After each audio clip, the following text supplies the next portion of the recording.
മറിയത്തിൻ്റെ സ്തോത്രഗീതം. മറിയം പറഞ്ഞു, എൻ്റെ ആത്മാവ് കർത്താവിനെ മഹത്വപ്പെടുത്തുന്നു.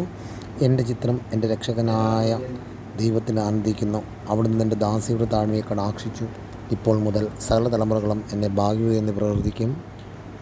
ശക്തനായവൻ എനിക്ക് വലിയ കാര്യങ്ങൾ ചെയ്തിരിക്കുന്നു. അവിടുത്തെ നാമം പരിശുദ്ധമാണ്. അവിടുത്തെ ഭക്തരുടെ മേൽ തലമുറകൾ തോറും അവിടുന്ന് കരുണ വർഷിക്കും. അവിടുന്ന് എൻ്റെ ഭുജം കൊണ്ട് ശക്തി പ്രകടിപ്പിച്ചു. ഹൃദയവിചാരത്തിൽ അഹങ്കരിക്കുന്നവരെ ചിതറിച്ചു.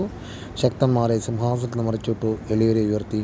വിശക്കുന്നവരെ വിശിഷ്ട വിഭവങ്ങൾ കൊണ്ട് സംതൃപ്തരാക്കി. സമ്പന്നരെ വെറും കൈയോടെ പറഞ്ഞയച്ചു. തൻ്റെ കാരുണ്യം അനുസ്മരിച്ചുകൊണ്ട് അവിടുന്ന് ദാസനായ ഇസ്രായേലിനെ സഹായിച്ചു. നമ്മുടെ പിതാക്കന്മാരായ അബ്രഹാത്തോടും അവൻ്റെ സന്തതികളോടും എന്നേക്കുമായി ചെയ്ത വാഗ്ദാനം അനുസരിച്ച് തന്നെ മറിയം അവളോടുകൂടി 3 മാസത്തോളം താമസിച്ചു. പിന്നെ വീട്ടിലേക്ക് മടങ്ങി.